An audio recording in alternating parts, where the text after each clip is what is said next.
Dnes vám ukážem naše mačky.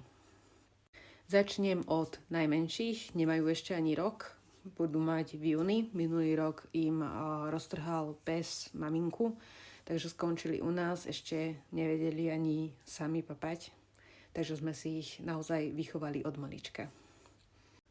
Toto je prvý zo súrodencov, kocúrik Lou, ktorého sa mi už podarilo poriadne aj vykrmiť. Taký pupčisko má, že až Lou. A toto je Louová sestrička Betka. Betka!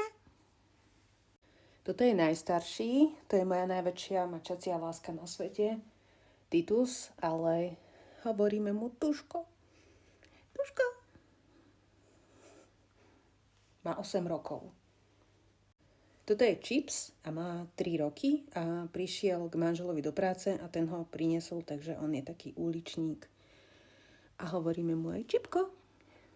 No a toto je Špinka, ktorá nemá nikoho rada a je to Tušková nevlastná sestra a ona má 6 rokov. Však a keď není Špinka, tak je Piška.